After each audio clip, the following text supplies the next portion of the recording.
I'd been a fire marshal for 30 years, trained to spot deception, read burn patterns, know when someone's covering tracks. But I never suspected my son-in-law was burying evidence until my supposedly dead dog dug it up at 3 a.m. My name is Richard, and this is the story of how my late wife won a war I didn't know we were fighting. The scratching started around 2:45 in the morning.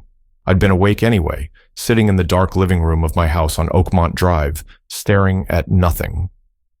Sleep hadn't come easy in the 4 days since Trevor brought me that urn, since he'd stood on my porch with tears in his eyes and a bandaged arm, telling me Ranger had attacked him, that the vet had no choice, that my wife Margaret's final gift to me was now ash in a decorative container. I'd believed him. What 71-year-old widower questions his son-in-law about euthanizing a dangerous animal? The scratching came from the backyard, rhythmic, desperate, the sound of something digging with purpose. My first thought was raccoons getting into the memorial garden Trevor had built, the rose garden he'd insisted on constructing 3 months ago, right after Margaret's funeral.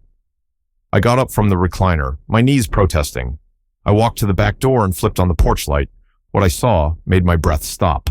There was a dog in my yard, a German shepherd, digging frantically in the northeast corner of the garden, exactly where Trevor had planted Margaret's favorite yellow roses. The animal was thin, matted with dirt and something darker.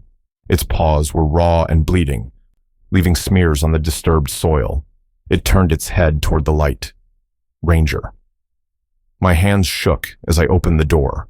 The night air hit me, humid Carolina summer heat that made my undershirt stick to my back. I stepped onto the patio, bare feet on warm concrete. Ranger? The dog's tail moved, once. Not a wag of greeting, but acknowledgement, recognition. Then he turned back to the hole and kept digging. I crossed the yard at a pace my doctor would have disapproved of. Got down on my knees in the dirt beside him, ignoring the pain in my joints. Put my hands on him. He was real, warm, breathing hard. His ribs showed through matted fur. His paws were shredded, claws torn and bleeding. You're alive. Oh God, you're alive. He looked at me with dark eyes that held something I'd seen in firefighters after bad calls. Exhaustion. Determination. Mission focus. Then he went back to digging. What are you doing? What's down there? He didn't stop. His bleeding paws pulled dirt away faster, more frantic, like he was running out of time, like this was the only thing that mattered. I'd spent 3 decades investigating scenes, reading evidence, following leads. Every instinct I had screamed that this wasn't random behavior. This was a trained response. So I got next to him and started pulling dirt away with my bare hands. We dug together for maybe 10 minutes. Ranger would pause occasionally, panting, then dive back in. His determination was contagious, desperate. I felt it in my chest, that same urgency that had driven him to the spot at 3 in the morning. My fingers hit something solid, metal. I cleared more dirt away, found the corner of something rectangular, a case. Military green, waterproof seal. Professional grade. Ranger stopped digging, sat back, looked at me with those exhausted eyes, and waited. My hands were shaking as I worked the latches. They opened with clicks that sounded too loud in the quiet yard. I lifted the lid. Inside were packages, 6 of them. Vacuum sealed, professional. Through the clear plastic, I could see white powder, compressed and measured. Each package marked with symbols I didn't recognize but instinctively understood. Drugs. My son-in-law had buried drugs in my backyard, in the memorial garden he'd built for my late wife, under the roses he'd planted with tears in his eyes and words about honoring her memory. Everything clicked into place at once. Trevor's insistence on building the garden, the specific location. The deep excavation he'd called drainage preparation, his weekly visits to maintain it, his increasing anxiety whenever Ranger showed interest in this exact corner, his desperate attempts to convince me the dog was too much for me to handle, too dangerous, too unpredictable, the fake euthanasia. I looked at Ranger. He was swaying slightly, ready to collapse. His paws were destroyed, his sides heaved with exhaustion. You walked back. However far he took you, you came back to finish this. His tail moved once. I understood then what Margaret had done. Why she'd been so insistent about this specific dog. Why Nancy, her old colleague from the hospital, had brought him to me 2 weeks before Margaret died. Why my wife had made me promise to keep him no matter what. She'd known. Somehow, she'd known what Trevor was, what he was doing. And she'd given me the one thing that could expose him, a narcotics detection dog. I pulled my phone from my pajama pocket with dirt-covered hands, scrolled to Nancy's number. It was 3:15 in the morning, but I didn't care. She answered on the second ring, wide awake, like she'd been waiting. "Richard, is Ranger with you?" "How did you know?" "Because Margaret told me this might happen.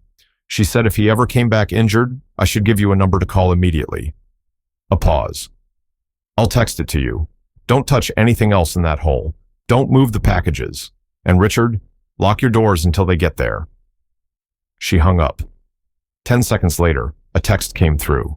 A local number with a name, Detective Morris, DEA. I stared at it. My wife had been dead for 3 months. She'd fought ovarian cancer for 18 months before that. And somehow, even from the grave, she was still protecting me. I called the number. A man answered on the first ring. No sleep in his voice. Alert. Ready. "Mr. Brennan, I've been waiting for your call." My mouth went dry. "You know who I am." "Your wife contacted us 8 months ago. We've had your son-in-law under surveillance since February. She told us if anything happened to the dog, to expect your call within a week." He paused. "I'm 3 minutes from your location. Don't go back inside the house. Stay with the dog. We're coming in now." The line went dead. I sat there in the dirt, with Ranger leaning against me, both of us covered in evidence. Through the kitchen window, I could see the urn Trevor had given me sitting on the counter. The urn that supposedly held Ranger's ashes. The lie that had broken my heart for 4 days. Headlights appeared at the end of Oakmont Drive. Multiple vehicles, moving fast but silent, no sirens. They pulled up to my house like a military operation. Doors opened. People emerged in tactical gear marked DEA. A man in a suit approached. Tall, early 50s, moving with the efficiency of someone who'd done this 1,000 times. He looked at me, then at Ranger, then at the open case in the hole. "Detective Morris, your wife was a remarkable woman, Mr. Brennan." "I'm starting to understand that." He knelt down, examined Ranger carefully. "This dog traveled approximately 43 miles to get back here. We tracked your son-in-law to an industrial area near Rocky Mount, found blood evidence suggesting a struggle. Ranger escaped and navigated back using scent memory and training." He looked up at me. "German shepherds are capable of incredible things. This one is extraordinary. Margaret chose him specifically. She did, with our help." Morris stood, gesturing to his team. They moved in with cameras, evidence bags, and measuring equipment. Professional, practiced. "We need to get this dog to an emergency vet. He needs fluids, antibiotics, and paw treatment. Can we use your vehicle?" "Take mine. Keys are inside." I looked at Ranger. "I'm coming with him." Morris nodded. "Officer Chen will drive you both. We need you back here in a few hours to make a statement. But first, let's save the hero." Before we continue, drop a comment telling us where you're watching from and subscribe to this channel. We're building a community that knows our stories matter at any age. Now, back to Richard's story. My wife Margaret fought cancer for 18 months. She fought the diagnosis. She fought the prognosis. The only thing she didn't fight was making sure I'd be protected after she was gone. We met in 1979 at a house fire on Hillsborough Street. I was a rookie firefighter. She was an ER nurse responding to treat smoke inhalation victims. I saw her organize chaos into order while doctors fumbled. Saw her calm a screaming child with nothing but her voice and steady hands. I asked her to a coffee before the scene was even cleared. We married 8 months later, built a life in the suburbs of Raleigh. She worked in trauma units at Rex Hospital. I climbed ranks in the fire department, eventually becoming fire marshal. We talked about having kids, but it never happened. Instead, we poured ourselves into work and each other. 43 years together. Not perfect, but real. The cancer announcement came on a Tuesday in January 2 years ago. Stage 3 ovarian, aggressive. She'd been having symptoms for months, but dismissed them as menopause. By the time she finally went to her doctor, it had spread. They gave her 2 years with treatment, maybe 3 if we were lucky. We weren't lucky. Chemo ravaged her. Surgery bought time, but not quality. By month 16, she was tired, not just physically tired, but soul tired, ready to stop fighting the inevitable. That's when she started making arrangements. She planned her funeral down to the music, set up accounts I didn't know about, had conversations with people I'd never met, all while I sat beside her hospital bed thinking I was the one handling things, the strong husband, the protector. I had no idea she was running an operation. 2 weeks before she died, Nancy showed up. Nancy Carmichael, Margaret's friend from 30 years back when they'd both worked trauma at Wake Med. Nancy had left nursing to become a K-9 handler with the county police. Retired now, living in Cary, running a dog training facility. She appeared at our door on a Saturday morning with a German Shepherd on a lead. I answered because Margaret was sleeping. Hospice had started 3 days prior. Our bedroom had been converted into something between a hospital room and a shrine. Margaret spent most of her time unconscious now, the morphine keeping pain at bay but stealing her presence. Richard, Nancy stood on my porch with the dog sitting calmly beside her. Margaret asked me to bring you something. She's asleep. Can it wait? She specifically said to do it today, while she could still see it happen. Nancy's eyes were red. She'd been crying. Can we come in? I stepped aside. Nancy and the dog entered. The shepherd moved with trained precision. Not a pet's casual gait, but a working animal's controlled awareness. This is Ranger, Nancy said. He's 8 years old, retired from the county K-9 unit last year, specialized in narcotics detection. I stared at her. Margaret wants me to have a police dog. She was very specific. This specific dog. Nancy handed me a folder. His training records, vet history, dietary needs. He's healthy, well-behaved, and he'll protect you. Nancy, I appreciate this, but I can't handle a dog right now. I'm barely handling myself. From the bedroom, Margaret's voice, weak but clear. Richard, bring him here. I looked at Nancy. She nodded.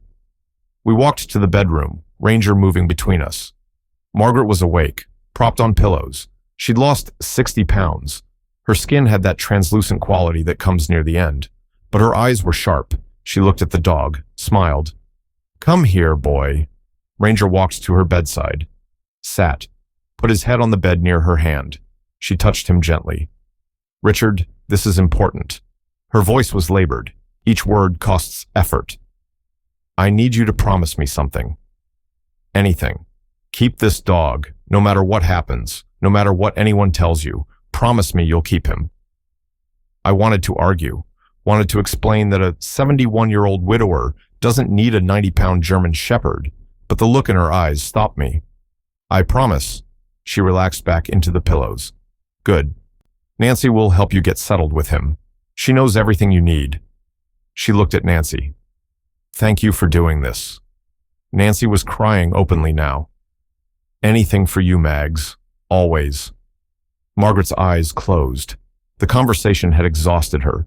She slipped back into that morphine haze where she spent most of her remaining days. Nancy and I went back to the living room. Ranger followed, attentive but calm. What is this really about? I asked. Nancy looked at me for a long moment.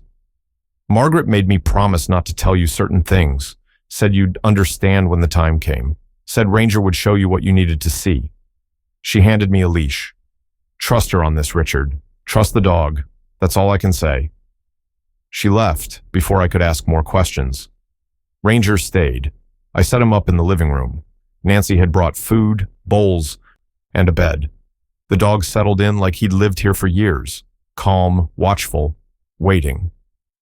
Margaret died 12 days later. It was June 14th, a Tuesday morning, sunny, birds singing, completely ordinary weather for something so final. The hospice nurse was there. She'd increased the morphine the night before. Margaret's breathing had changed to that pattern they call Cheney-Stokes. Long pauses between breaths, body shutting down. I held her hand, told her I loved her, promised I'd be okay. She stopped breathing at 9:47 a.m. The funeral was that Friday at Resurrection Lutheran, small service. Margaret had wanted it that way, just close friends, a few colleagues from the hospital, some neighbors. My daughter Ashley was supposed to be there with her husband Trevor. They arrived late. I was greeting people at the church entrance when I saw Trevor's truck pull into the parking lot 20 minutes after the service started. Ashley got out first. She looked wrong, too thin, wearing long sleeves in June heat. She moved carefully, like someone protecting injuries. Trevor came around and put his hand on her back. She flinched. I'd seen that flinch before, in domestic calls during my fire marshal days.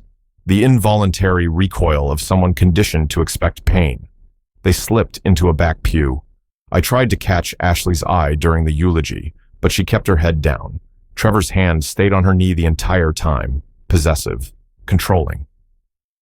After the service, people gathered in the fellowship hall. Coffee, sandwiches. The awkward small talk that happens when death makes people uncomfortable. Ashley came over. Hugged me briefly. She smelled like fear and expensive perfume trying to cover it. I'm sorry about Mom, Dad. Thank you, honey. I held her at arm's length. I looked at her face, saw makeup covering something on her jaw. Are you okay? I'm fine. Automatic response. Too fast. Trevor appeared beside her. Tall, 42, that aggressive handsomeness some women mistake for strength. Contractor, commercial builds. Always had money, but vague about specifics. Sorry we were late, Richard. Job site emergency.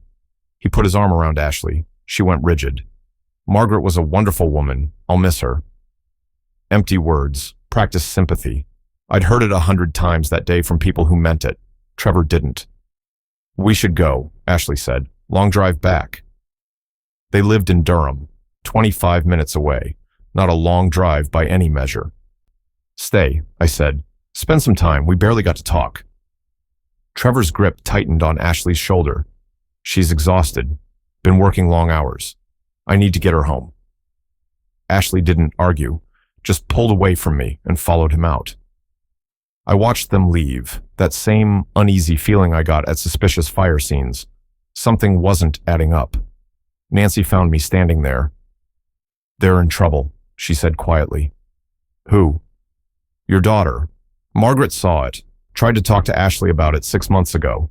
Ashley denied everything. Shut her out. Nancy looked toward the parking lot where Trevor's truck was pulling away. Margaret couldn't save her daughter, but she could try to save you. From what? Nancy just shook her head. Keep the dog close, Richard. Everything will make sense soon enough. 3 days later, Trevor showed up at my house with architectural drawings. I was in the backyard with Ranger, trying to figure out what to do with myself now that Margaret was gone. The dog had been perfect, quiet, obedient, requiring minimal maintenance. He'd sleep near my bed at night, follow me around the house during the day, never demanding, just present. Hey, Richard. Trevor came around the side of the house without knocking. Ranger stood immediately, moved between me and Trevor. Not aggressive, just positioning, protective stance. Trevor stopped walking, looked at the dog. That's a big shepherd. When did you get him? Margaret arranged it before she died. Friend of hers from the hospital. Something flickered across Trevor's face, too fast to read. Seems like a lot for you to handle at your age. Are you sure you can manage him? I was a fire marshal for 30 years. I can handle a dog. Trevor didn't look convinced. He spread drawings on the patio table. I wanted to do something for Margaret, for you. Build a memorial garden, right here in the backyard. He pointed to the northeast corner. Raised beds for roses, stone pathway, a bench with her name on it. Something beautiful. The drawings were professional, detailed, showed a garden that would have made Margaret smile. That's very thoughtful, Trevor. I'd do it for free. Materials, labor, everything. She was good to me, to us. I want to honor that. Ranger was still watching Trevor. That focused attention I'd seen in working dogs, assessing, memorizing. When would you start? Monday, if that works for you. Trevor kept glancing at Ranger. Might want to keep the dog inside while I work. He seems protective. Don't want any issues. He's gentle, well-trained. Still, big dog, construction site, better safe than sorry. I agreed because it seemed reasonable, because I was grieving and not thinking clearly, because I didn't yet understand that my son-in-law was terrified of the animal my wife had strategically placed in my home. Trevor started digging on Monday. By Wednesday, Ranger was trying to stop him, and I still had no idea what my late wife had set in motion. Trevor started digging on a Tuesday. By Wednesday, Ranger was trying to stop him. The first day was normal enough. Trevor arrived at 7 a.m. in his work truck, loaded with cedar planks, bags of soil, and stone pavers. He'd brought another guy with him, younger, and didn't introduce him. They started in the northeast corner of the yard, exactly where the drawings indicated. I kept Ranger inside, like Trevor had suggested. The dog sat at the back window, watching.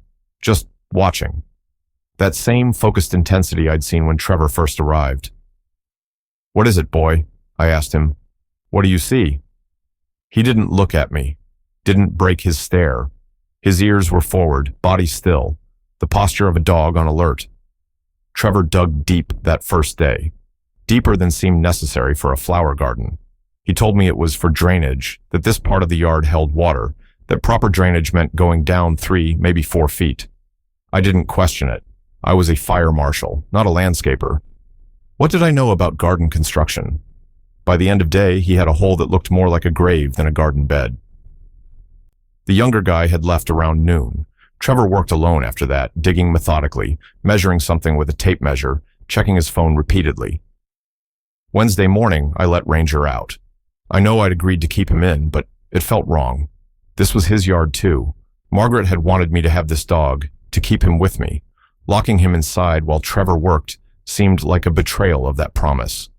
Ranger went straight to the hole. He didn't run, didn't charge, just walked directly to that northeast corner and stood at the edge, looking down. Trevor was in the hole, spreading gravel for the drainage layer. "Hey!" Trevor's voice was sharp. "I told you to keep the dog inside. He needs to go out sometime. He won't bother you." Ranger stepped down into the hole. Trevor scrambled backward. "Get him out of here." "Ranger, come." The dog ignored me. He was sniffing the bottom of the hole, moving in a pattern I recognized from watching police K-9 demonstrations at community events. Methodical, systematic, searching. "Now, Richard, get him out now." I'd never heard Trevor yell before. His face had gone pale, actual fear in his eyes. I climbed down and got Ranger's collar, pulled him out of the hole. He resisted, still trying to smell the ground, but eventually came. "Sorry, he's just curious." Trevor was breathing hard, hands shaking. "That dog is dangerous. I don't feel safe working with him around." "He's not dangerous. He's trained. Look at him." Ranger was sitting calmly beside me, tail down, no aggression, just that focused attention directed at the hole. "I can't work like this." Trevor climbed out of the hole. "Either he stays inside or I can't do this project. Your choice." I looked at Ranger, at Trevor, at the hole that was deeper than any garden needed to be. "I'll keep him in." Relief flooded Trevor's face. "Thank you. I know it seems extreme, but big dogs and construction sites don't mix. Safety first." He went back to work. I took Ranger inside. The dog went straight back to the window, back to watching. Over the next 2 weeks, Trevor worked almost daily. Sometimes alone, sometimes with the younger guy who never spoke to me. They built raised beds, laid stone pathways, installed a beautiful cedar bench with a brass plaque. "In loving memory of Margaret Brennan, forever in our hearts." It should have touched me, should have felt like a gift. Instead, I felt uneasy, because Ranger's behavior was escalating. Every time I let him out, he went straight to that northeast corner. He'd dig at the fresh soil. Trevor had planted yellow roses there, Margaret's favorites, but Ranger would destroy them trying to get underneath. He'd spend 20 minutes just standing in that spot, nose working, body tense. Trevor's visits increased. He'd show up unannounced to maintain the garden, to water, to check the roses, always watching Ranger, always suggesting, gently, that maybe the dog was too much for me. Perhaps he knew a good trainer, or maybe someone who'd take him. "He's a retired police dog," Trevor said one afternoon. We were in the kitchen. Ranger was outside, digging again at the northeast corner. "Those dogs sometimes have issues, aggression, unpredictability. Are you sure he's safe?" "He's never shown aggression to me. But he's destroying the garden." "Look at him." Through the window, I watched Ranger pawing frantically at the soil around the roses. His focus was absolute, obsessive. I don't understand why he's fixated on that spot. Because he's got problems, behavioral issues. Trevor leaned against the counter. I know a guy who rehomes difficult dogs, could take him off your hands, find him a place more suited to his needs. Margaret wanted me to have him. Margaret didn't know the dog would be destructive. She'd want you to do what's best for both of you. Trevor's voice was careful, reasonable. Just think about it. After he left, I went outside to where Ranger was digging. Got down on my knees next to him. What is it, boy? What's down there? He looked at me.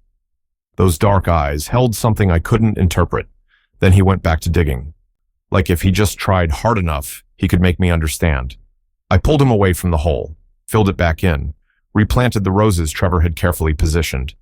The next day, Ranger dug them up again. This pattern continued for weeks. Trevor would visit, check the garden, watch Ranger with that barely concealed anxiety. He'd suggest rehoming. I'd refuse. Ranger would dig. I'd fill. The cycle repeated. Ashley came by once during this period. It was early July. Hot. She was wearing a cardigan over a long-sleeved shirt. Aren't you burning up? I asked. I'm always cold, you know that. I didn't know that. My daughter had lived in North Carolina her whole life. She ran hot, not cold. She stood in the backyard with me, looking at the memorial garden. Trevor had just finished it the day before. It was beautiful, professional. Exactly what the drawings had promised. It's lovely, she said. Trevor did a great job. He did, very thoughtful. Ranger was lying in the shade, watching the northeast corner, always watching. The dog makes Trevor nervous, Ashley said. He thinks you should get rid of him. The dog was Margaret's last gift to me. I'm not getting rid of him. Ashley wrapped her arms around herself. Just be careful, okay, Dad? Sometimes animals aren't what they seem. Her phone buzzed. She checked it immediately, typed something fast. Her hands were shaking. Ashley, are you okay? Is everything all right with you and Trevor? Everything's fine. She was already backing toward the house. I have to go. Trevor's expecting me. Stay for dinner. We barely see each other anymore. I can't. We have plans. She hurried through the house, out the front door, gone before I could ask more questions. I stood in the backyard with Ranger. The memorial garden looked perfect. Stone paths gleaming, roses blooming, bench positioned for optimal shade, and my dog staring at one specific spot like it held secrets worth dying for. What did Margaret know? I asked him. He didn't answer, just kept watching, waiting. 3 weeks later, Trevor showed up with a bandaged hand and an urn. The day I came home from the VA hospital for my routine checkup and found my son-in-law sitting on my porch, crying. The day he told me Ranger had attacked him, that the vet had no choice, that my wife's final gift was now ashes. The day I believed the biggest lie anyone had ever told me. I thought I'd lost everything then, didn't know I was about to lose even more, didn't know that 4 days later, a supposedly dead dog would walk 43 miles to show me what Margaret had been trying to tell me all along. Sometimes the truth is buried deeper than we can imagine.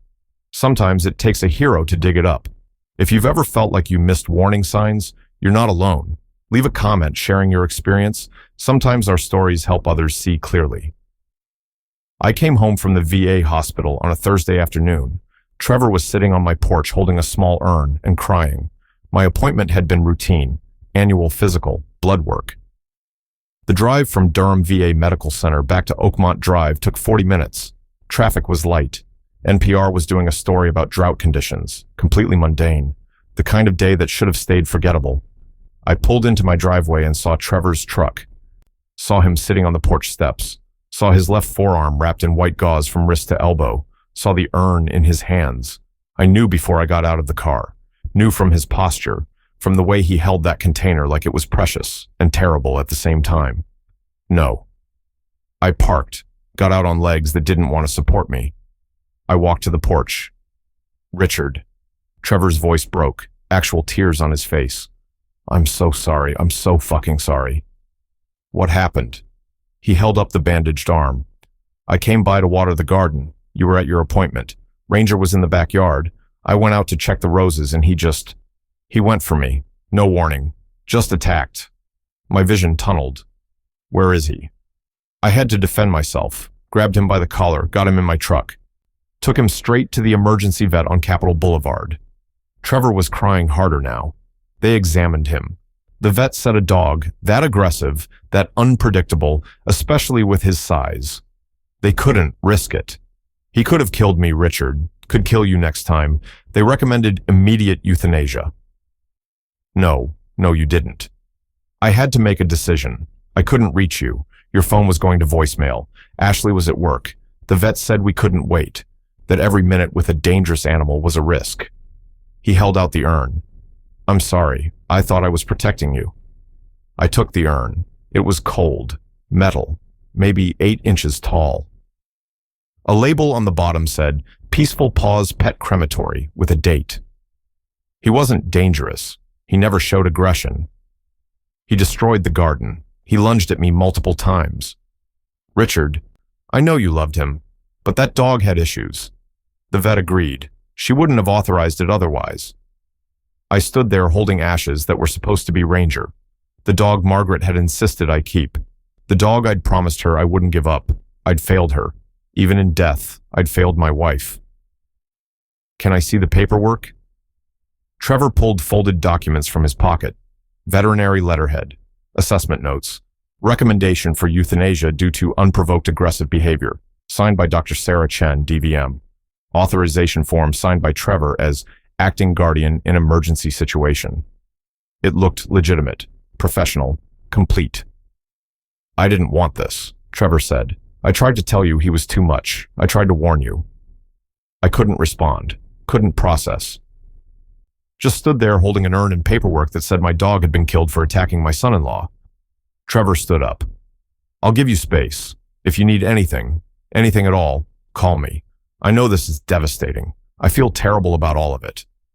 He left, drove away. I went inside, set the urn on the kitchen counter. I stood looking at it. Ranger's water bowl was still on the floor. His bed was still in the living room corner. His leash hung on the hook by the back door. The house was full of evidence that he'd existed, that he'd been here, real and alive, just this morning when I left for my appointment. Now he was Ash. I called Ashley. She answered on the 3rd ring. Dad, is everything okay? Trevor had Ranger put down. Silence. Then, what? He said Ranger attacked him, that the vet recommended euthanasia, that it was for safety. More silence. When she spoke again, her voice was different, flat. I'm sorry that happened.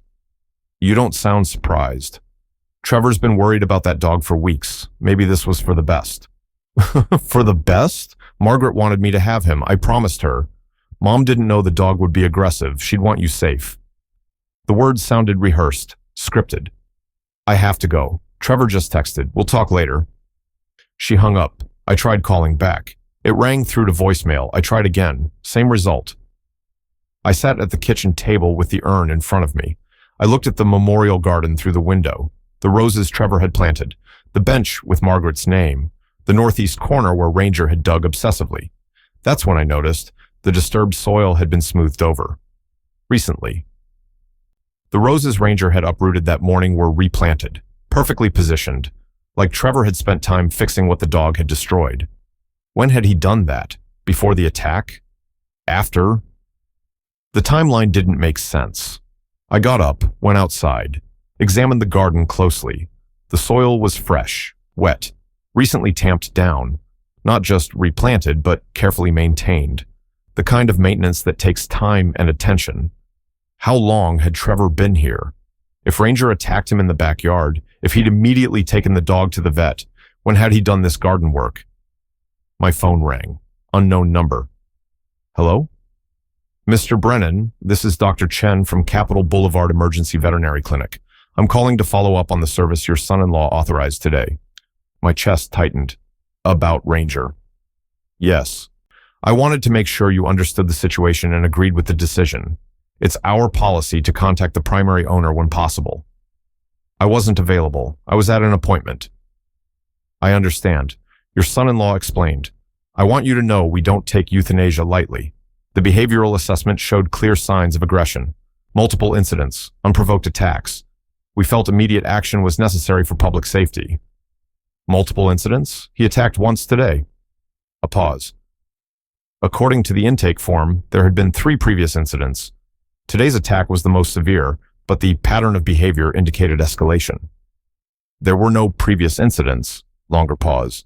That's not what we were told. Your son-in-law provided detailed documentation of aggressive behavior spanning 2 months. That's not true. Ranger never attacked anyone. Dr. Chen's voice changed and became careful. "Mr. Brennan, are you saying the information provided to us was false?"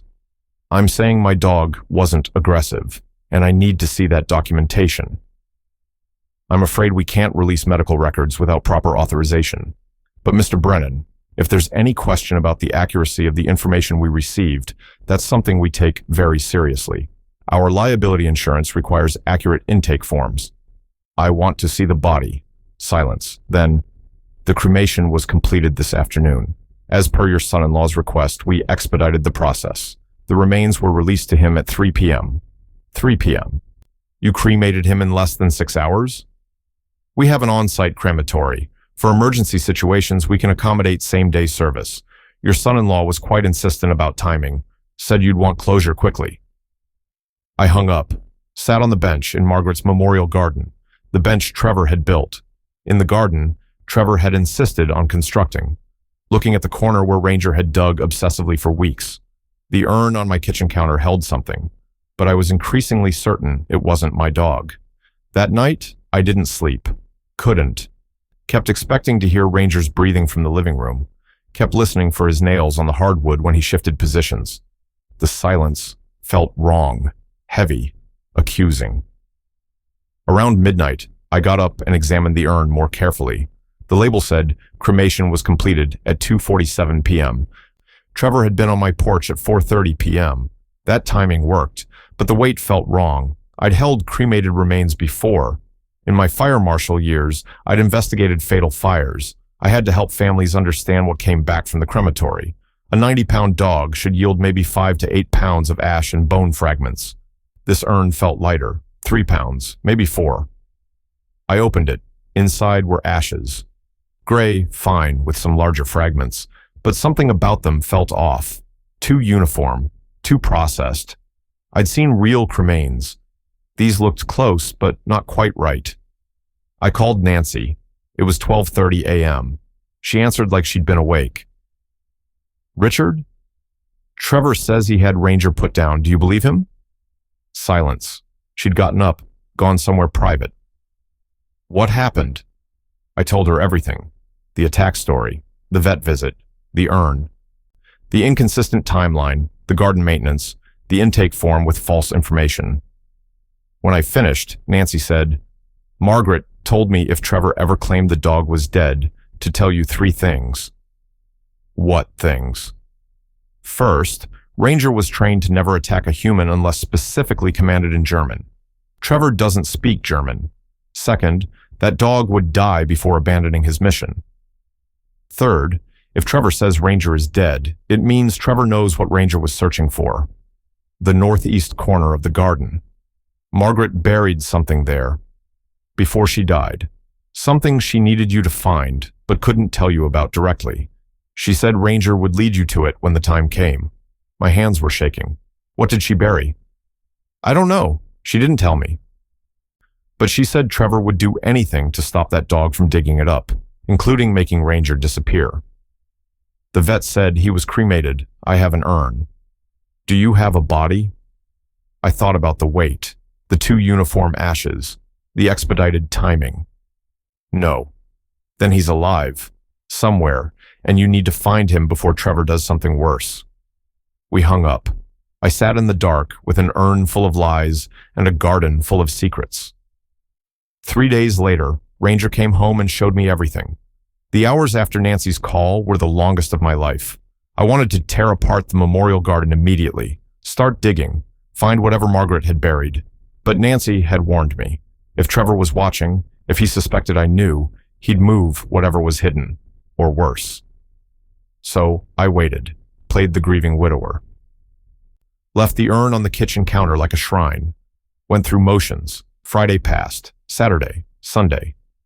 I sat in Margaret's memorial garden, looking at that northeast corner, wondering what my wife had hidden and what my son-in-law had killed to protect. Except he hadn't killed Ranger. I was increasingly certain of that. The ashes in the urn weren't right. The timeline didn't work, and Nancy's words kept echoing. That dog would die before abandoning his mission. Monday morning, Trevor called. "Hey Richard, just checking on you. I know this weekend was rough." "I'm managing." "Listen, I feel terrible about how everything went down. I'd like to make it up to you. How about I bring dinner over Wednesday? Me and Ashley. We can talk. Maybe start looking at getting you a different dog. Something smaller. More manageable." Every instinct I'd developed in 30 years of fire investigation screamed lies. His tone was too careful, too managed. "That sounds nice." "Great. 6 o'clock Wednesday. I'll bring steaks." He hung up. I sat looking at the memorial garden. Wednesday. 3 days away. Trevor wanted to come back, wanted Ashley here, wanted to assess whether I suspected anything. That night, Monday night, I couldn't sleep again. Too much grief. Too much uncertainty. I sat in the dark living room, staring at nothing. The scratching started at 2:45 a.m. At first, I thought I'd imagined it. The sound of digging, coming from the backyard. I'd been half dreaming about Ranger, about Margaret, about lies buried in gardens. The scratching felt like part of that dream.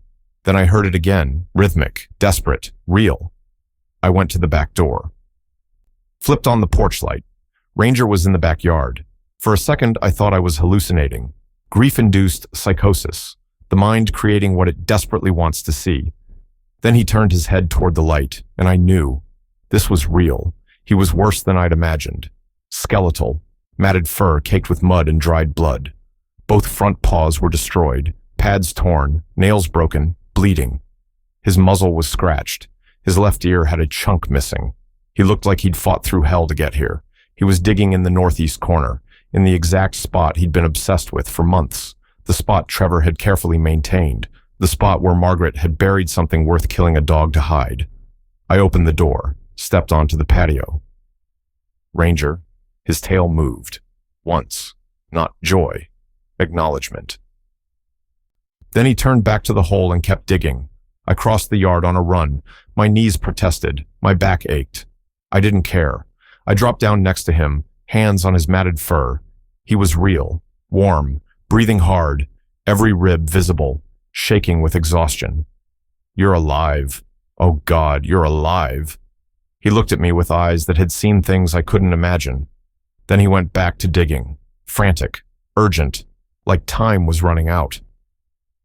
"What are you trying to find?" He didn't stop. His destroyed paws pulled dirt away, blood mixing with soil. He was digging himself to death to get to whatever was down there.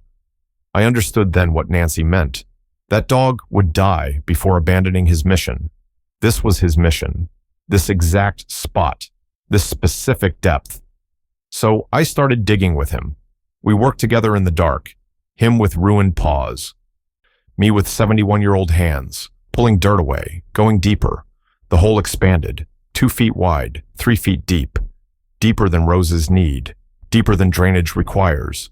Ranger would pause occasionally, panting, body shaking. Then dive back in like stopping meant failure. My fingers hit something solid, metal. I cleared more dirt away, found corners, rectangular. A case, military green, waterproof seal, professional grade. Ranger stopped digging, sat back, looked at me with those exhausted, intelligent eyes. "Your turn." My hands were shaking as I worked the latches. They were caked with dirt, but opened with clicks that sounded too loud in the 3 a.m. silence. I lifted the lid. 6 packages, vacuum sealed, clear plastic, white powder visible inside. Each package maybe a kilo, compressed, professional. Marked with symbols I didn't recognize, not cocaine. I'd seen cocaine in evidence rooms during interagency training. This was different, finer, more compact, fentanyl. My son-in-law had buried approximately 6 kilograms of fentanyl in my backyard, in the memorial garden he'd built for my wife, under the roses he'd planted with tears in his eyes. I looked at Ranger. He was swaying, ready to collapse. But his eyes held something like relief, like he could finally rest because the mission was complete. You knew. You smelled this the whole time. That's why you kept digging. His tail moved weakly. I understood it all then. Why Margaret had been so insistent about this specific dog. Why Nancy had mentioned narcotics detection. Why Trevor had been so desperate to get rid of Ranger. Why he'd faked the euthanasia. Why he'd smoothed over the garden so carefully. Margaret had known. Somehow, before she died, my wife had discovered what Trevor was hiding, what he was doing, and she'd given me the one tool that could expose him. A retired narcotics detection dog. I pulled out my phone, pulled up Nancy's text with Detective Morris's number, dialed with dirt-covered hands. He answered on the first ring. Alert, ready. Mr. Brennan. He's alive. Ranger came back, and I found what he was looking for. Don't touch anything else. Don't move the packages. What's the dog's condition? I looked at Ranger. He was lying down now, breathing shallow, paws still bleeding. Critical. He needs medical attention immediately. I'm 3 minutes out. We've had your house under surveillance since Friday. We were waiting for Trevor to move. But this works better. A pause. Your wife was incredible, Mr. Brennan. She planned this operation before she died, every detail. Ranger coming back was the one variable we couldn't control. That dog just saved this entire case. How did you know to watch my house? Because Margaret told us 3 months ago that if anything happened to Ranger, Trevor would panic and try to move the drugs within a week. She predicted everything, including the fake euthanasia. Headlights appeared at the end of Oakmont Drive, multiple vehicles, moving fast but silent. Don't go back in the house. Stay with the dog. We're here. The vehicles stopped in front of my house. Doors opened. People in DEA tactical gear emerged. Detective Morris came straight to the backyard. Tall, early 50s, moving with practiced efficiency. He looked at me. At Ranger. At the open case in the hole. Your wife contacted us 8 months ago. Came to our office with documentation of overdose deaths she'd tracked through Rex Hospital's ER. She'd noticed a pattern, a spike, all traced to Durham County. She suspected someone close to her was involved in distribution. He knelt down next to Ranger. She wouldn't tell us who. Said she needed proof. Said she was working on it. Said she'd make sure we got everything we needed. She was dying. She knew that. Said it gave her freedom. Nothing left to lose. Morris examined Ranger carefully. This dog was specifically selected and trained for this operation. Your wife worked with Nancy and our K9 unit. They gave him additional scent training for fentanyl. Then Nancy delivered him with a cover story about being a pet. Margaret never told me. She couldn't. She said you'd try to stop her if you knew she was running an investigation while dying of cancer. He looked up at me. She said you'd been a fire marshal, that you'd understand evidence, that when the time came, you'd trust what Ranger showed you. A woman in tactical gear approached. Boss, we need to move this dog to emergency care. He's going into shock. Morris nodded. Use the van. Get him to State Veterinary Hospital. Tell them it's a federal case. Full treatment, no cost to Mr. Brennan. 2 agents carefully lifted Ranger. He didn't resist, just looked at me as they carried him past. Is he going to survive? I asked. If determination means anything, yes. Morris stood, gesturing to his team. They started processing the scene with cameras, evidence bags. We tracked your son-in-law to an industrial area near Rocky Mount Thursday afternoon, found blood evidence in an abandoned warehouse. Ranger escaped from there. The facility is 43 miles from here. That dog navigated back using scent memory and K9 training. With destroyed paws and no food or water, took him 4 days. He should have died. Didn't. Morris looked at the hole. Because he had a mission to complete. Your wife trained him well. Why did Margaret do this? Why not just call the police? She tried, 8 months ago, came to us with suspicions but no proof. We investigated your son-in-law, clean record, legitimate business, no red flags. We couldn't move without evidence. She said she'd get it for us. He paused. She said she had until June. That's when her doctors said she'd likely die. She used every day to build a case. Documented. Observed. When she learned Trevor was planning to bury the product temporarily, she found out where. Couldn't stop him, so she ensured we'd find it. By giving me a narcotics detection dog. By giving you the evidence we needed and the hero to find it. The crime scene team was cataloging the packages, taking measurements. The whole was lit up with portable lights. My backyard looked like a federal investigation site, because it was. What happens now? I asked. Now we wait. Trevor will panic when he realizes Ranger is alive and the drugs are gone. He'll make mistakes. We'll be ready. Morris pulled a card from his pocket. We need you to act normal. Wednesday dinner happens. You don't mention Ranger. Don't mention this. You're the grieving widower who's moving on. Can you do that? I thought about Margaret, how she'd fought cancer and corruption simultaneously, how she'd protected me even while dying, how she'd trusted me to finish what she started. I've been a fire marshal for 30 years. I can handle one dinner. This isn't a fire investigation. This is your son-in-law. Your daughter will be there. Can you really sit across from them and lie? I thought about Ashley, her long sleeves in June, her flinches when Trevor touched her, her scripted phone calls, how she'd pulled away from us in the last 2 years. My daughter is a victim. Trevor hurt her, controlled her. I should have seen it sooner. You see it now. That's what matters. Morris gestured to the memorial garden. We'll have this site restored by tomorrow afternoon. We'll replicate the garden exactly. Trevor won't know we've been here. Everything looks normal. Except Ranger is alive. Ranger stays with our K-9 unit until this is over. Medical treatment, protective custody. When Trevor's in custody, you'll get him back. What about Margaret? She planned all this. She should get credit. Morris smiled, sad but proud. Your wife's final case file is already legendary in our office. Margaret Brennan, ER nurse who ran a solo narcotics investigation while dying of cancer, used her own memorial garden as a sting operation, recruited her husband without him knowing. That story's going in training manuals. They worked through the night. By 6 a.m., my backyard looked untouched. The grass was replanted. The roses were perfectly positioned. The memorial bench sat in the morning light like nothing had happened. The drugs were gone. Cataloged as evidence. Ranger was at State Veterinary Hospital under federal protection, and I had 2 days to prepare for the performance of my life. Wednesday dinner with a drug trafficker who'd tried to kill my dog and thought he'd gotten away with it. Margaret had given me the tools. Now I have to use them. Ever had to pretend everything's normal when your world's falling apart? Drop a comment. We see you.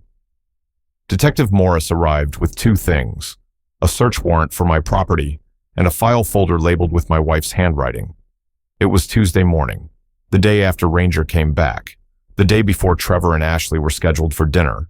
I slept maybe 3 hours, kept waking up expecting to see the memorial garden torn apart.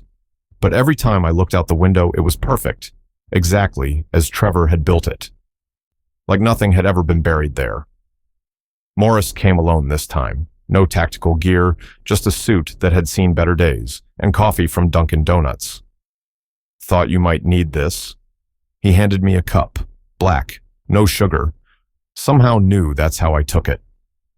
How's Ranger? Stabilized. They've got him on IV fluids, antibiotics, pain medication, surgically repaired his paws. He'll need weeks of recovery, but he's going to make it. Morris set his briefcase on my kitchen table. He's also the most determined animal I've ever seen. Tried to get up and resume searching last night. Nurses had to sedate him. He completed his mission. He can rest now. Can you? Morris looked at me. Because what I'm about to ask isn't easy. He opened the briefcase and pulled out the folder, handed it to me. Margaret's handwriting on the tab, Richard, when ready. She gave me this 3 weeks before she died, Morris said. Made me promise to only show you if the operation went active, if Trevor moved, if Ranger completed his objective. He gestured to the folder. That's everything she wanted you to know. Read it, then we'll talk about tomorrow.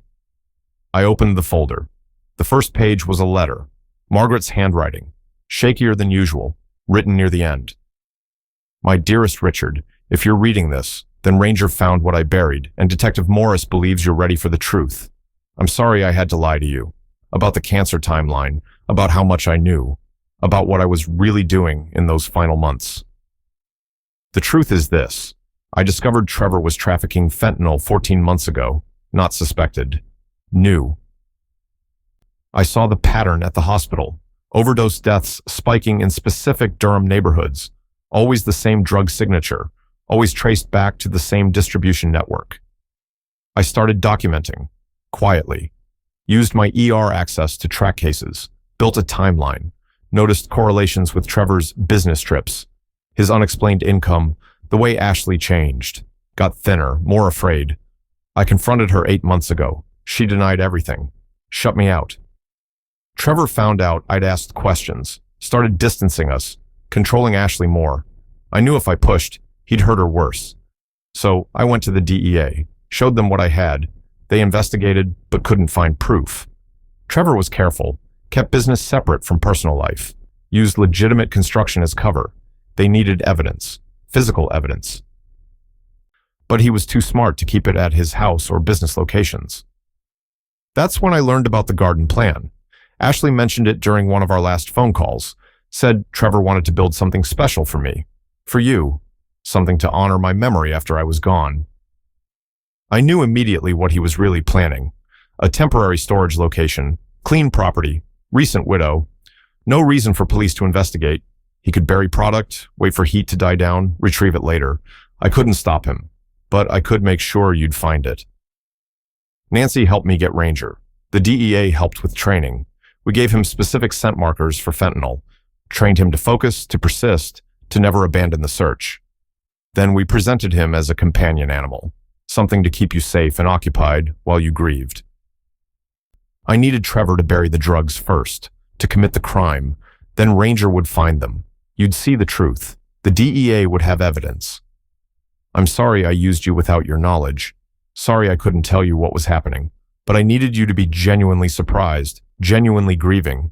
Trevor is smart. He'd notice if you were acting. I also needed you to be safe. If Trevor knew you suspected, he'd hurt you. Hurt Ashley. I couldn't let that happen. So I did it this way. Gave you a hero without telling you why you needed one. Trusted that when the time came, you'd understand. You'd finish what I started. Protect our daughter when I can't. Ranger will show you how. I love you. I always have. I always will. Your Margaret, I read it twice. Sat there with coffee going cold. Processing the fact that my dying wife had run a federal investigation while I held her hand in hospice. She was incredible, Morris said quietly. She was dying. She should have been resting, spending time with family. She was protecting family in the way only she could. He pulled out more documents. This is what else she gathered. Phone records showing Trevor's communications with known distributors. Financial records documenting cash deposits that don't match his construction income. Testimony from Ashley about physical abuse obtained by Margaret while wearing a wire. Hospital records showing the overdose spike. I looked through the documents. Months of work. Detailed, professional. Built while Margaret was fighting stage 4 cancer. Why didn't she just give you all this? Why the elaborate plan with Ranger? Because this was circumstantial. Good for building a case, but not enough for conviction. We needed the physical evidence, the drugs, caught red-handed. That's what Margaret set up. Morris pulled out another folder. And this is what we need from you tomorrow. Inside were instructions, detailed, specific. We need you to have that dinner, Morris said. Act normal, grieving but coping. When Trevor asks about Ranger, stick to the story. Dog was euthanized. You're sad, but understanding. It was necessary for safety. What's the real objective? Get him talking about the garden, how beautiful it is, how much it means to you. Then casually mention you're having work done. I looked at the script Morris had prepared. Landscaping company coming Monday morning, expanding the memorial. Digging deeper for better drainage, completely redoing the northeast section. Exactly. Trevor buried 6 kilos of fentanyl worth approximately $180,000 street value. He's planning to retrieve it sometime in the next few weeks, when he thinks surveillance has moved on. But if he believes a landscaping crew is about to dig up that exact spot Monday morning, he'll panic. He'll come for it early. He'll come for it immediately, probably Sunday night, maybe Saturday. We'll be ready. Morris showed me surveillance maps. We've had your house under watch since Friday. We know his patterns, his routes, his behaviors. The minute he starts digging, we move. What about Ashley? We have units ready to extract her if needed. The moment Trevor's in custody, she'll be placed in protective care, counseling, resources, everything she needs to rebuild. I looked at the script again, the casual mention of landscaping, the specific timing, the bait that would force Trevor to act. This could go wrong in 100 ways. It could, but Margaret trusted you to handle it. So do I. Morris stood. You've been a fire marshal for 30 years. You've walked into burning buildings. You've investigated deaths. You've faced down dangerous situations with nothing but training and nerve. This is just one more scene, one more investigation. Can you do it? I thought about Margaret's letter, about her running this operation while dying, about Ranger walking 43 miles on destroyed paws to finish the mission. Yes, I can do it. Good. Morris packed up his briefcase. We'll have agents positioned by tomorrow afternoon. You won't see them, but they'll be there. Watching, listening, ready to respond if anything goes wrong. All you have to do is have dinner, plant the information, then walk away. And then? Then Trevor makes his move. We catch him, and this nightmare ends. He paused at the door. Your wife spent her final months building this case. Ranger nearly died completing it. Don't let their work be for nothing. After he left, I sat at the kitchen table reading Margaret's letter again. And again. Protect our daughter when I can't. Ranger will show you how. Ranger had shown me the evidence. Now I had to use it. I spent the rest of Tuesday preparing, rehearsing my lines, practicing the casual tone, the grieving widower who's slowly accepting that euthanizing the dangerous dog was the right call, who's excited about expanding the memorial garden, who has no idea his son-in-law buried drugs in it. By Wednesday afternoon, I was ready. Trevor's truck pulled in at 5:55, always early, always precise. I watched from the window as he and Ashley got out. He was carrying a cooler, steaks presumably. She looked thinner than last time, wearing long sleeves again despite the June heat. He put his hand on her lower back. She went rigid. I opened the door before they could knock, smiled, the grieving father-in-law grateful for their visit. Come in. Thank you for doing this. Trevor's eyes scanned the house immediately, looking for Ranger, looking for evidence of the dog he thought was dead. How are you holding up? He asked. Better. Still sad about Ranger, but I understand you did what was necessary. Relief flooded his face. I hated making that call, but safety had to come first. Ashley wouldn't look at me, just followed Trevor inside like a shadow. We sat in the living room while Trevor prepared steaks on my grill. Ashley and I were alone. She sat on the edge of the couch, checking her phone, tense, afraid. Honey, I said quietly, are you okay? I'm fine. Automatic response. Your mother was worried about you before she died. She wanted you to know you could always come home. Always. Ashley's eyes filled with tears. Mom didn't understand. She thought she could fix everything, but some things can't be fixed. What can't be fixed? Trevor came in from the deck. Steaks need 10 more minutes. He sat next to Ashley, put his arm around her shoulders, possessive. What are we talking about? Just missing Mom, Ashley said quickly. She was a great woman. That memorial garden really honors her memory. He looked at me. You keeping it maintained? Here we go. Actually, I wanted to talk to you both about that. I'm having some work done. Trevor's body went still. Work? Expanding the garden. I found this landscaping company that does beautiful designs. They're coming Monday morning to completely redo the northeast section, dig deeper for better drainage, add more roses, really make it spectacular. The color drained from Trevor's face. Monday? Yeah, 6 a.m. They said they'll need to excavate pretty deep, 4, maybe 5 feet. Really do it right this time. I smiled. I know you built it perfectly, but I want something even bigger, something Margaret would have loved. Trevor stood up, abruptly. I need to check the stakes. He went outside. Through the window, I watched him pull out his phone, start typing frantically. His hands were shaking. Ashley was watching him too. Dad, why are you expanding the garden? Because I want to honor your mother properly, make it beautiful. Trevor just built it. He spent weeks on it. I know, and it's lovely. This is just more. He'll understand. She looked at me. Really looked. For the first time in months, I saw recognition in her eyes, like she was seeing something she'd been trained not to notice. Be careful, she whispered. Please, just be careful. Trevor came back inside, forced smile. Steaks are ready. Let's eat. Dinner was tense. Trevor barely ate, kept checking his phone, kept asking questions about the landscaping company. What time Monday? What part of the garden? How deep? I answered casually, enthusiastically. The excited widower improving his wife's memorial. By 8 p.m., Trevor was making excuses to leave. Early meeting tomorrow. We should get going. Ashley started gathering her things immediately. Conditioned response. I walked them to the door. Trevor paused on the porch. You know, I could help with the landscaping, oversee it, make sure they do it right.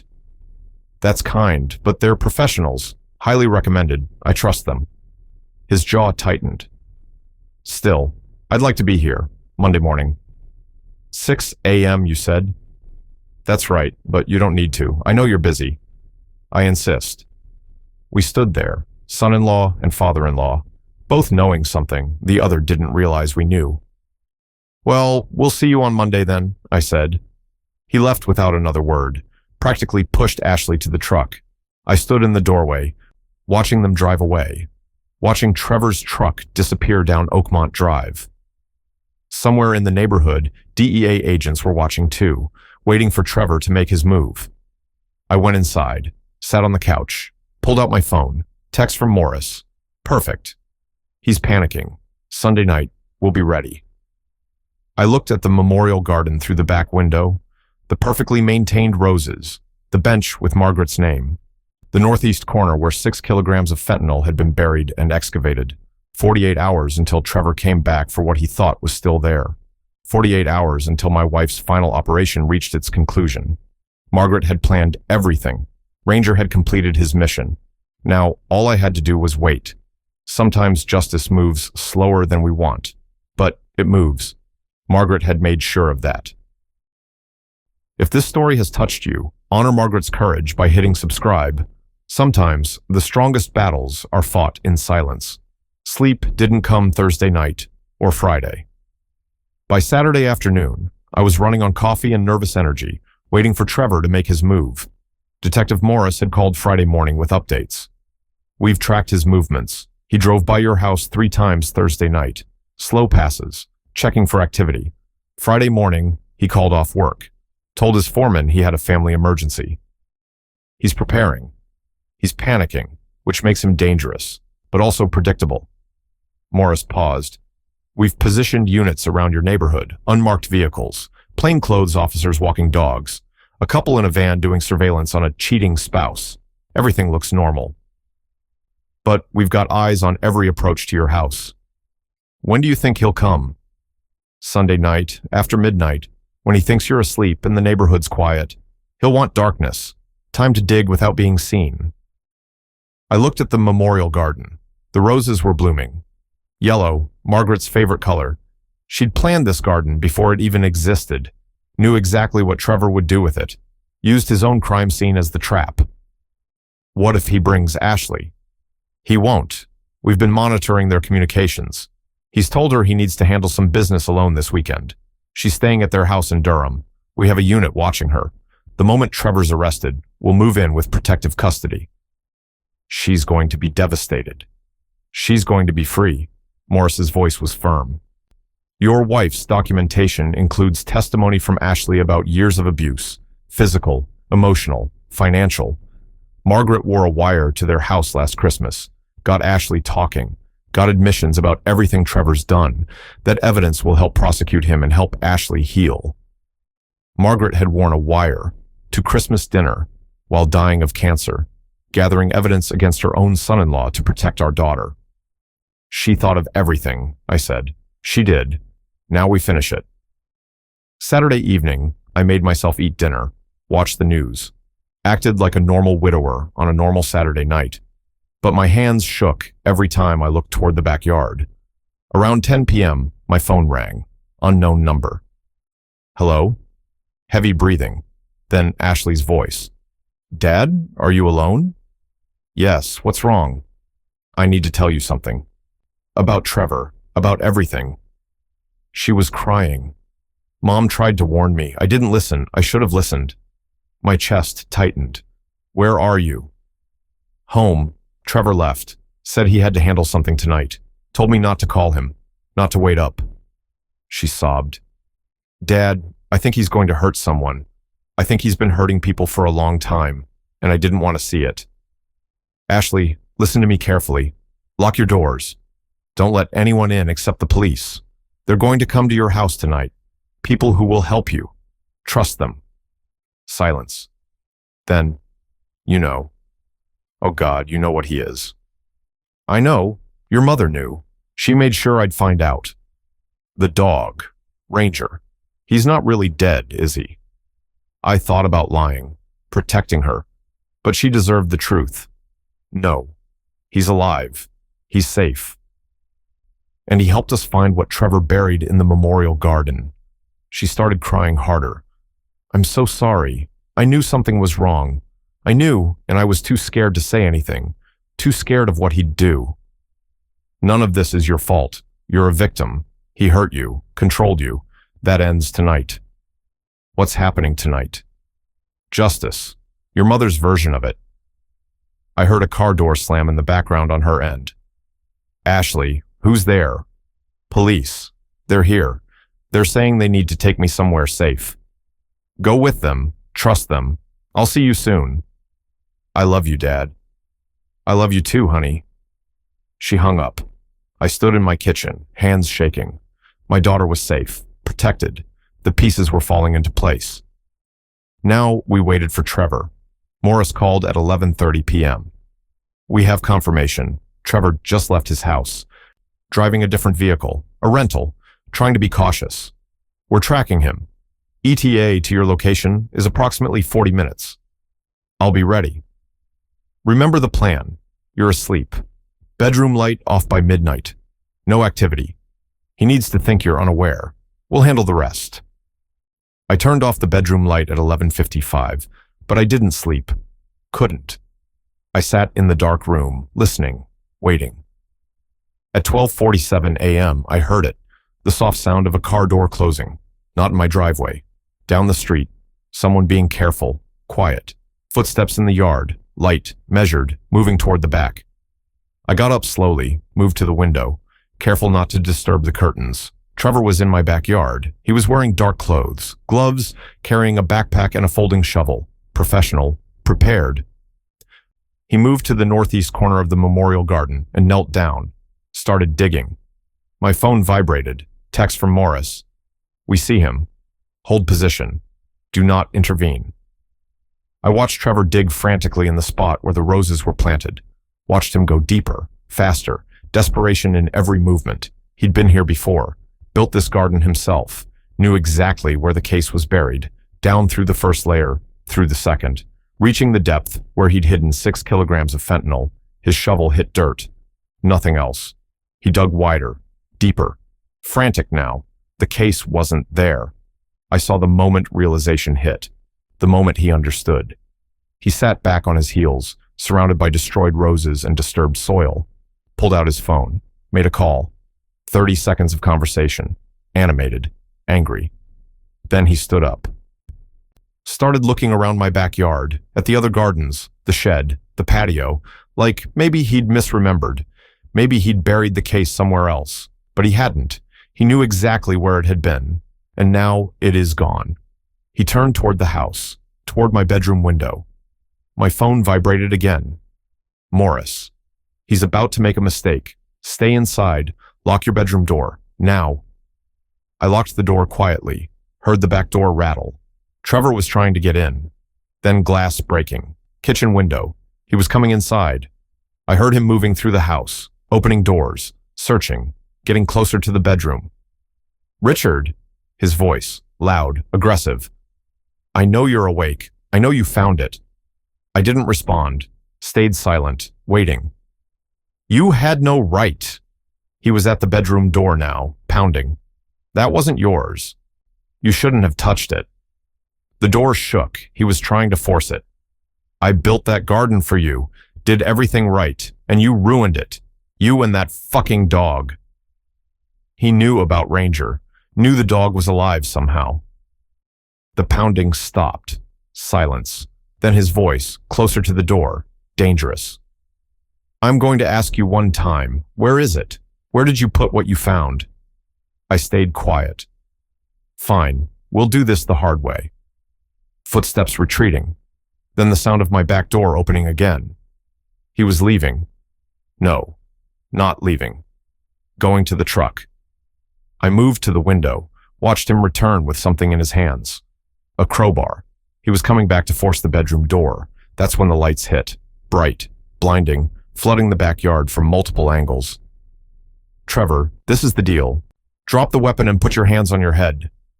Trevor froze, crowbar still raised, surrounded by light. Drop it now.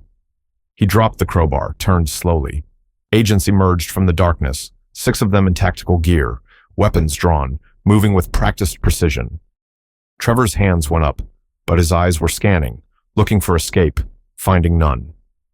On your knees, hands behind your head. Do it now. He knelt, still looking around, still calculating.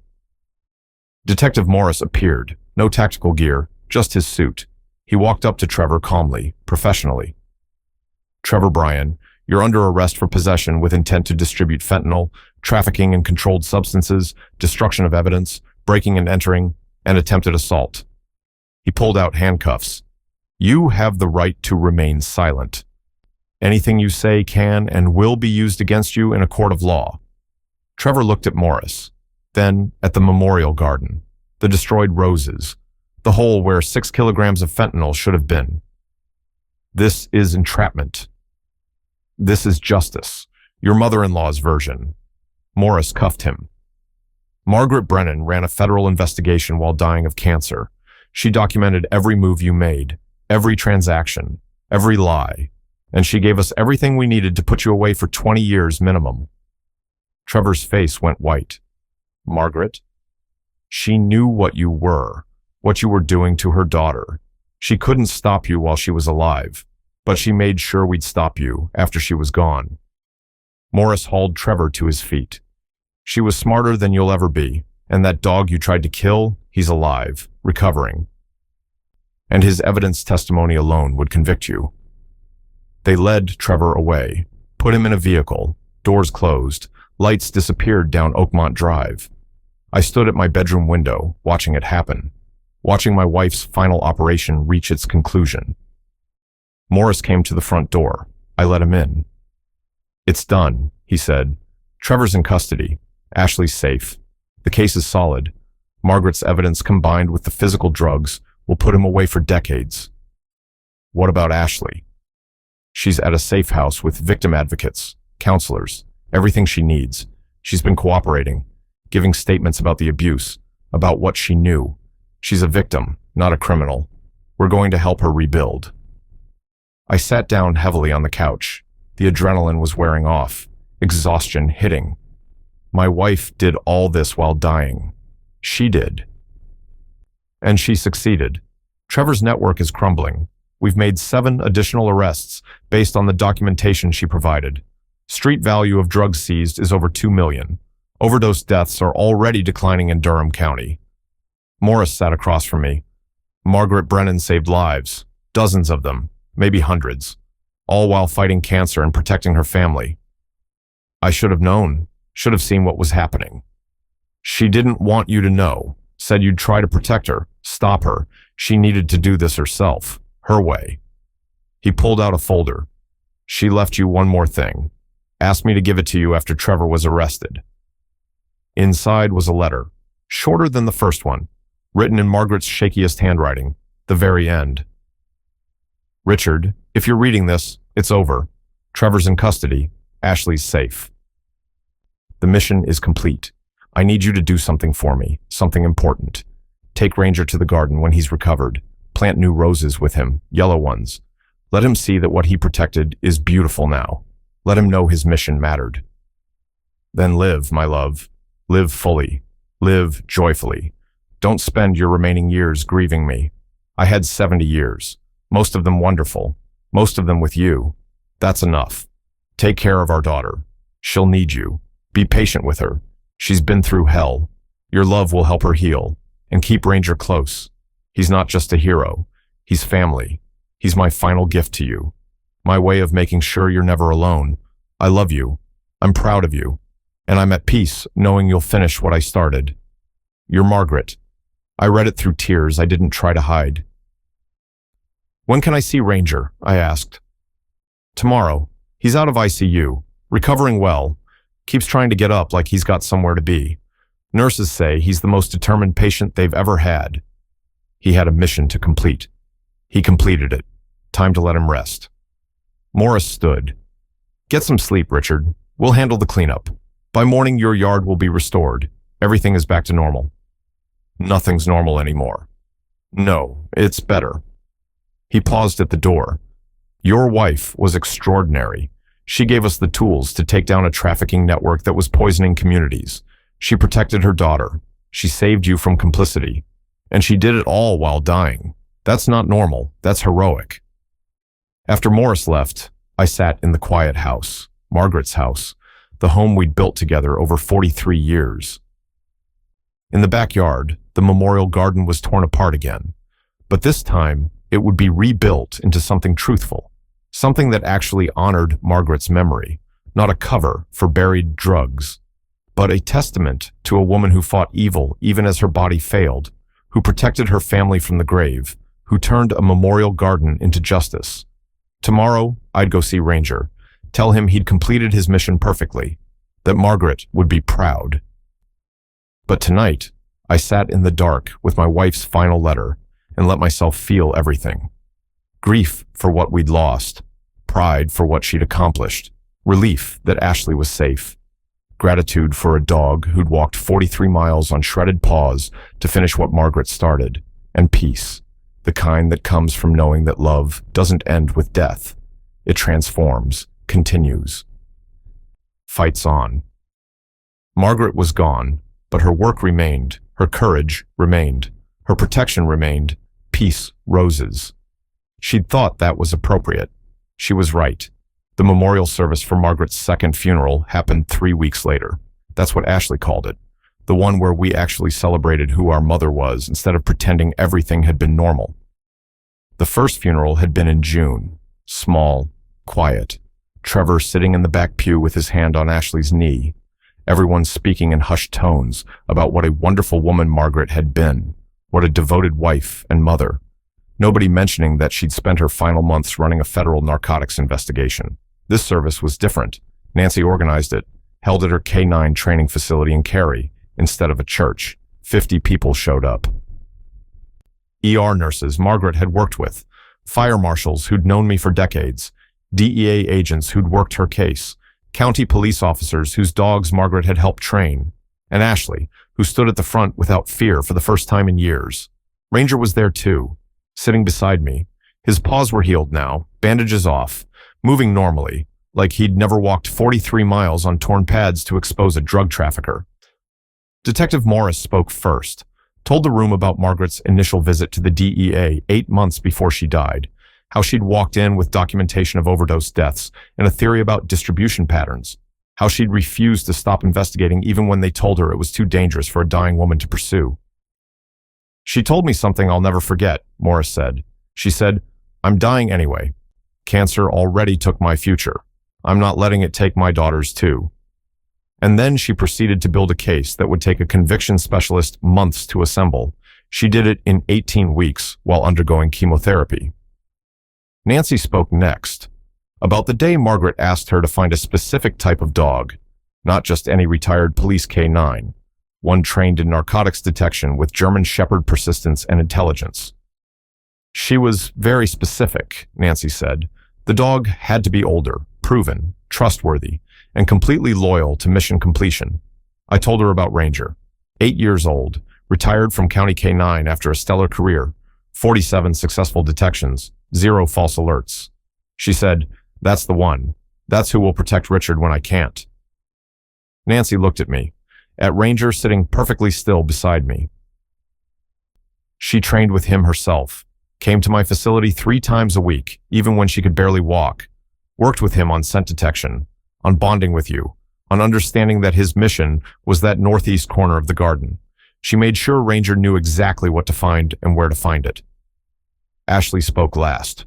Her voice shook, but she didn't cry, just told the truth. My mother saved my life, and I didn't know it until after she died. Trevor had been abusing me for 3 years, physical violence, financial control, isolation from family and friends. I thought I was hiding it, thought I was protecting everyone from the truth. But Mom saw. She always saw.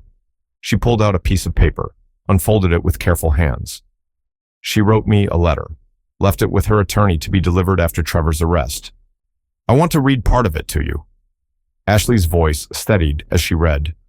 My dearest daughter, by the time you read this, you'll know the truth about Trevor, about what he was doing, about what I did to stop him. I'm sorry I couldn't tell you while I was alive. Sorry I had to investigate in secret. But I knew if I confronted you directly, he'd hurt you worse. So I did it another way.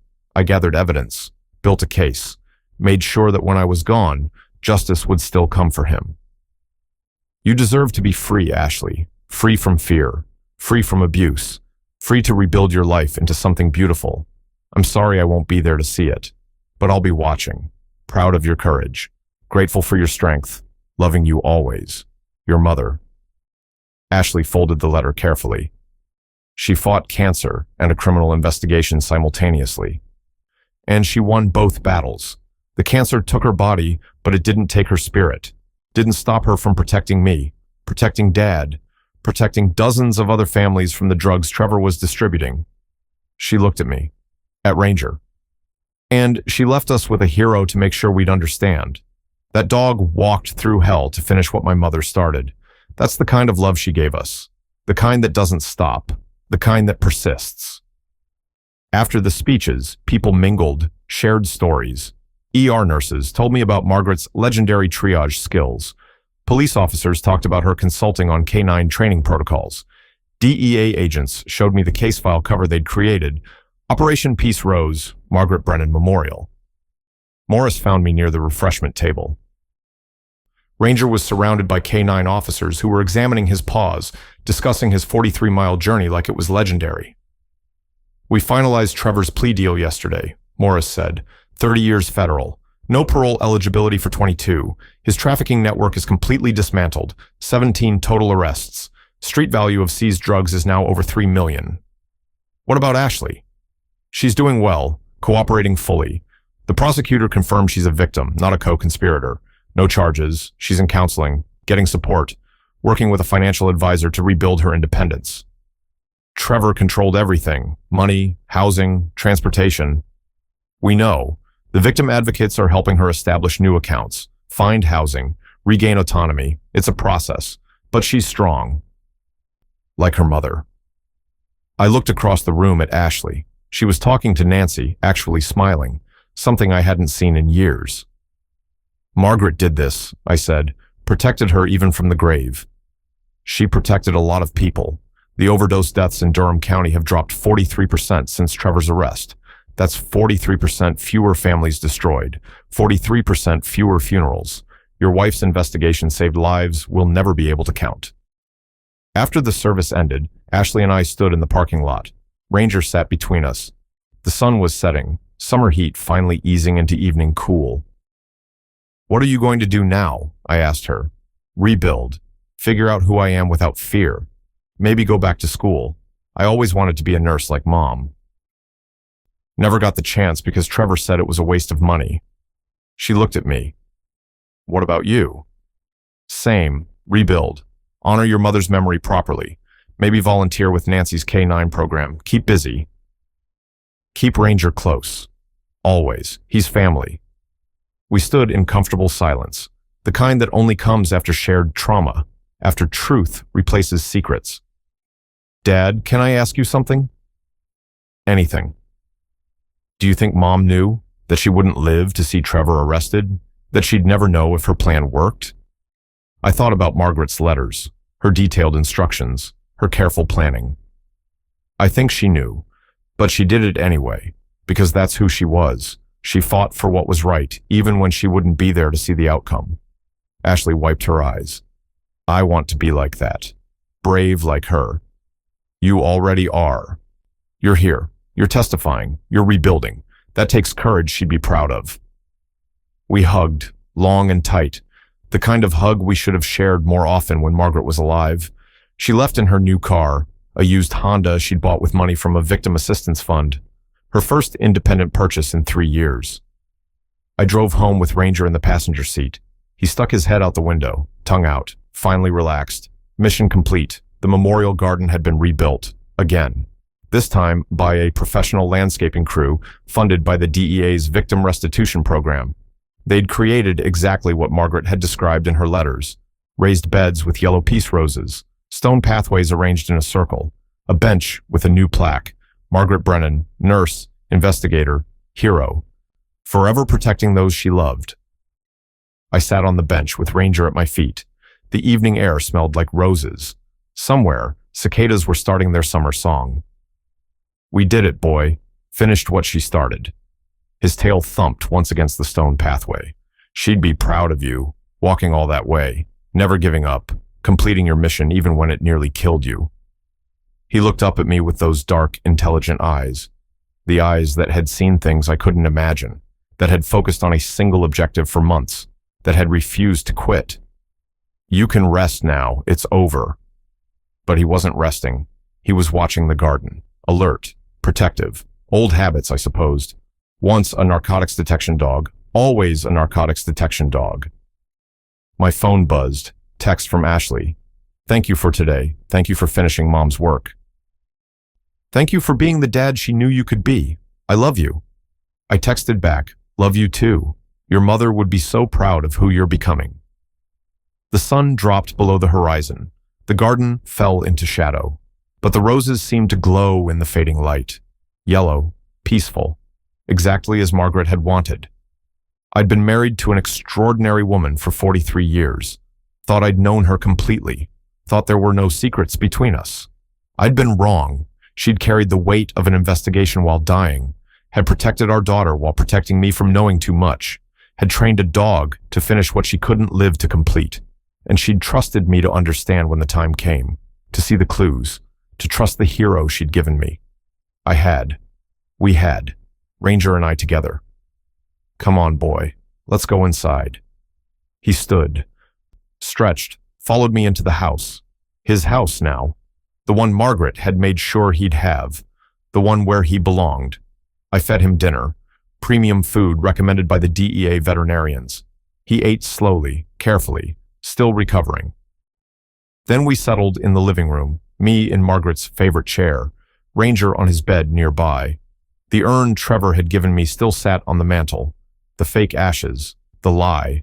I'd kept it as evidence, a reminder of how close we'd come to missing everything. Tomorrow, I'd take it to Morris, let them analyze it, figure out what Trevor had actually put inside, probably fireplace ash, maybe cremated wood, something close enough to fool a grieving old man, but not close enough to fool a dog with a mission.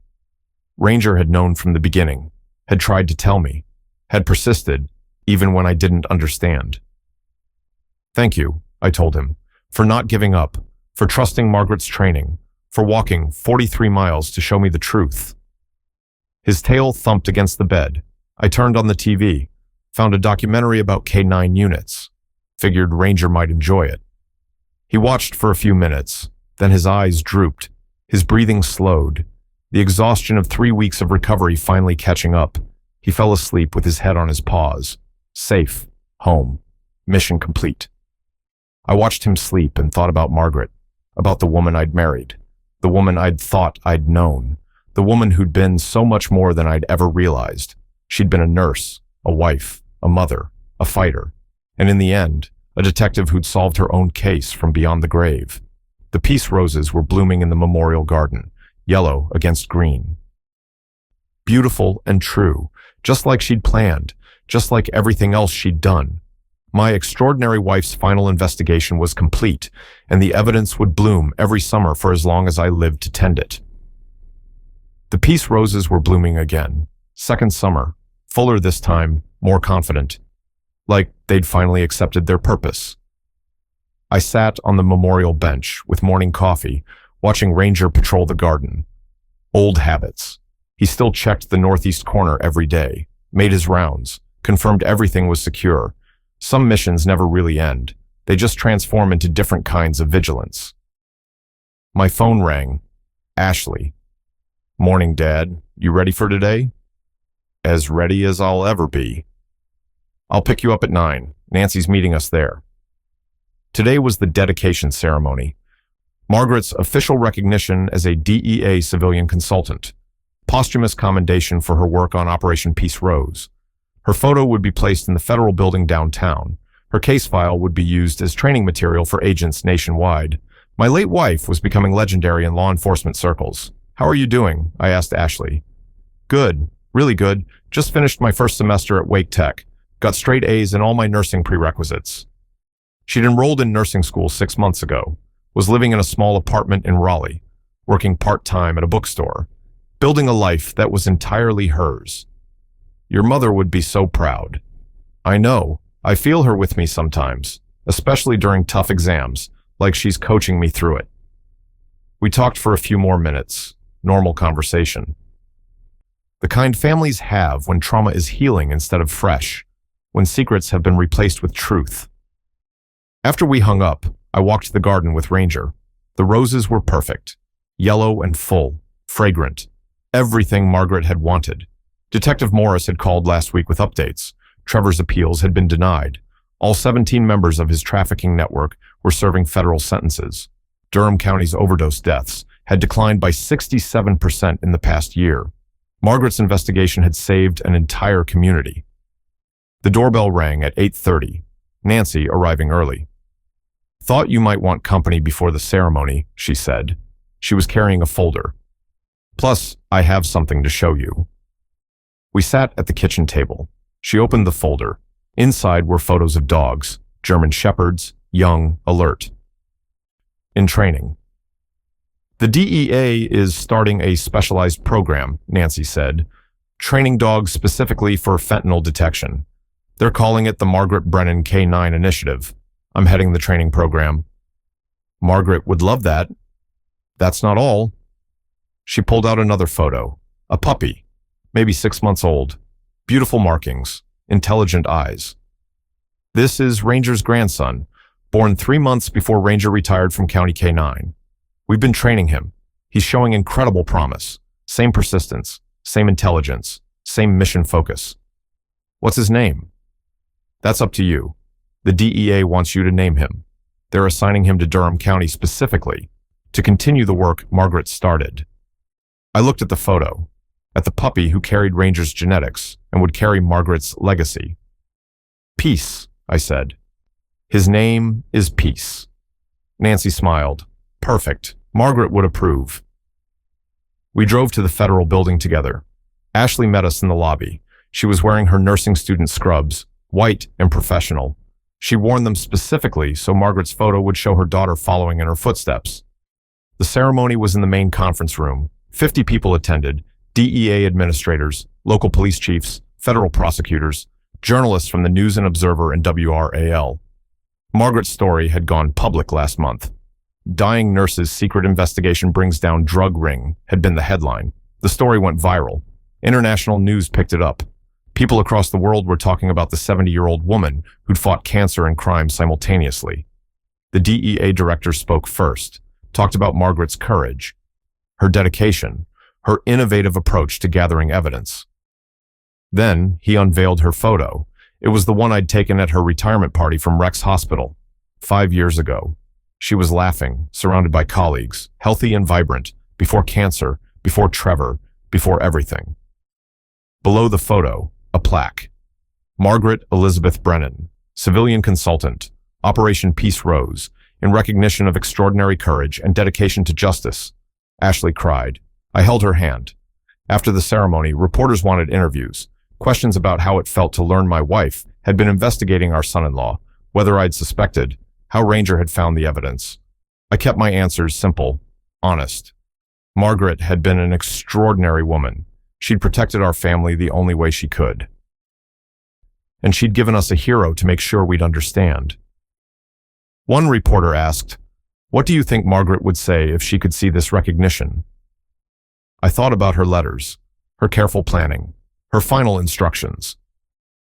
She'd say the recognition doesn't matter, the results do. She didn't do this for commendations. She did it because families were being destroyed and she could help stop it.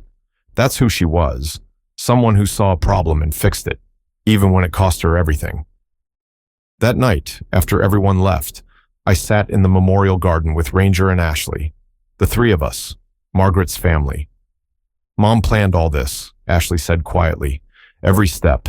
She knew exactly how it would unfold." "Not exactly," I said.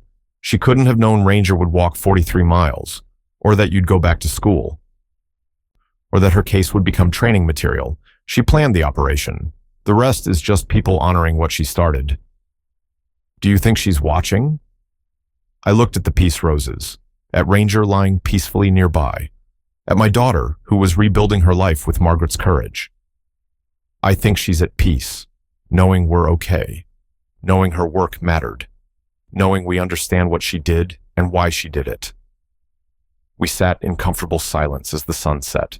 The garden glowed in the evening light, yellow and gold and beautiful. My phone buzzed. Text from Morris. Final count came in. Margaret's investigation prevented an estimated 247 overdose deaths based on seizure amounts and distribution patterns. 247 lives saved. She was a hero. I showed the text to Ashley. She read it twice, then smiled through tears. 247 families who still have their loved ones because of Mom. 247 people who will never know her name, who will never know why their son or daughter or parent survived, but they're alive because of what she did. That's the real memorial, I realized. Not the photo in the federal building, not the commendations or news stories. The real memorial was in the lives continued, the families intact, the futures not destroyed. Margaret had saved 247 people while dying herself, had fought to protect others even as her body failed. That was heroism, true, selfless, eternal. We stayed in the garden until dark, then went inside. Ashley helped me make dinner. We ate together. Talked about her classes, about my volunteer work with Nancy's K9 program, about normal things, the conversation families have when healing is happening. When the worst is behind them, when hope is returning. After Ashley left, I sat with Ranger in the living room, turned on the news. They were running a story about Margaret, part of a series on ordinary heroes. The reporter showed the memorial garden, interviewed Morris about the investigation, talked about the peace roses and what they represented. Margaret Brennan didn't set out to be a hero, the reporter concluded. She set out to protect her family. But in doing so, she protected an entire community. Her legacy isn't just in the lives she saved. It's in the courage she showed, the persistence, the refusal to let evil win even when death was inevitable. That's a legacy that will inspire for generations. I turned off the TV, looked at Ranger. She did good, didn't she, boy? Our Margaret. His tail thumped against the floor. Agreement, pride, peace. I went to the bedroom, got ready for sleep. But first, I did what I'd done every night for the past year.